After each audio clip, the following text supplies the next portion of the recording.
Hey, this is Mike Addis. Thanks for joining me. It's always a pleasure bringing you these videos. So today is February 1. Today's a big day. We're going to see what's going to happen on the stock market. I'm kind of focused on that right now. The other businesses are doing well. They're producing cash, and I have many videos about this. I have like 80 videos out there. But right now, I'm a buyer for Apple, and I have owned Apple and continue to own Apple, and I can see that Apple's up about $2 this morning before the market opens. It's 5:52 on the West Coast, so it'll be opening in about 40 minutes, 38 minutes, and counting. Where do I think it's going to go? I have no idea where anything's going to do. But I know one thing, I'm getting a good feeling about silver. The symbol is SLV. You can check that out, or you can buy actual silver. I'm actually a dealer. I haven't been dealing in any precious metals lately, but I am registered with Trade to buy in quantities, and guess what? There's not much silver out there unless you're buying large quantities, like thousands of ounces of silver. But I am looking at the silver trust as SLV, and I'm not a trader in this, but I will be acquiring the symbol SLV, which is the iShares Silver Trust. It's the closest thing to silver that I know of. There may be others, but this is the one I'm interested in. And I bought it before. It's at $27.37. Before the market opens, it's up 2.39, or about 10%. So I'm expecting this to go up to maybe 30, maybe not today, but over time. So I am not really trading. I'm actually investing in silver, and we could see silver at $30 or $40 or $50 because silver and other precious metals are controlled by banks. And the supply of silver right now, especially Eagles, is non-existent. This is what I'm seeing on the street. There's many places that you can go, try to get current information. So what's this video about? This video is about what am I investing in right now? Right now I'm sitting on the sidelines with about 99% cash. That's right, I'm only invested like 1 or 2%, but that's, depends on my cash position, which is pretty strong. And I am looking at investing at this time, especially since the big pullback in the tech stocks because of the GameStop squeeze and because of the run-up in GameStop's price. I do not believe that GameStop valuation is anywhere near accurate.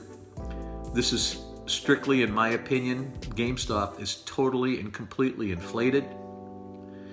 The earnings now and the future earnings do not reflect a price of over $300. I'm not sure exactly what that price would be, but I think it's way the hell less than $300, maybe more times the $10 or $20 or $30 or whatever that is.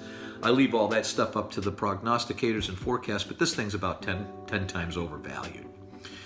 So what am I talking about? What's the point? The point is if you're going to jump in and out of these stocks that are getting run up because of the short squeeze, and you can do the research on what short squeeze means. People are betting the stock is going to go down, and there's a lot of guys out there, Wall Street Bets and some of these other platforms are betting it's going to go up. So this is not something that's new.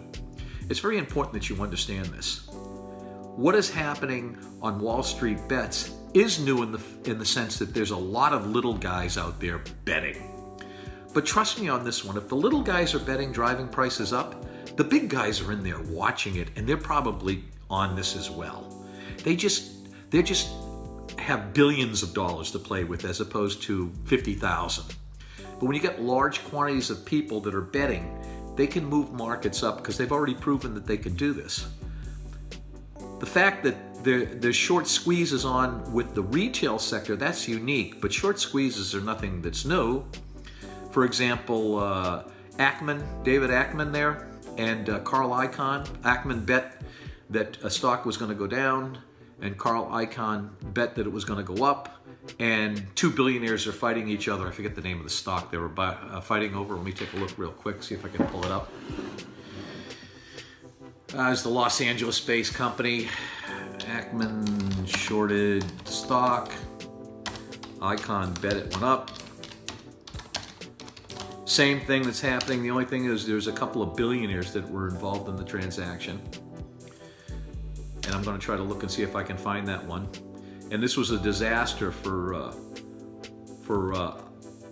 Ackman because he was betting that Herbalife would go down. So he shorted Herbalife. He bet that this was just a giant scam and was going to go down. Carl Icahn, the other billionaire, was betting that it was going to go up, and then other billionaires jumped in. It's the same situation, only not as dramatic, and it didn't jump up quite as much. Icahn made billions, Ackman lost billions. Okay, and that's what's happened under this scenario. The only difference is it's the retail guys that are doing it. It's the little guys are banding together. Are they going to continue to do this? Sure. Until the government steps in and figures out how to regulate it, because they want to make sure they're protecting the big guys. I mean, that's the nature of the game, right? Governments protect banks and big investors if they can. I'm not sure if they can do something here because we're in a free market. So free market means you can do whatever the hell you want and no one can regulate you. But believe me, there's calls by Elizabeth Warren for the SEC to get in there and check this out. What are they checking? There's nothing to check here. This is a free market enterprise. If the little investors, Wall Street bet guys, they want to buy this stock. That's what the stock is worth today. So if the stock is at right now, before the opening, is at $320, it's down $5 GameStop, then that's what it's worth. Why? Because that's what someone's willing to pay. So in the opening bell, if it's around 300 and I buy it at 300, it's worth $300 today to me. So how can you regulate that? They're trying to figure out how to regulate it because their government wants to get involved in everything, which is, it's nothing new here. Mike Addis, thanks for joining me. Don't forget to hit that subscriber button. We love comments, and we'll see you on the next video.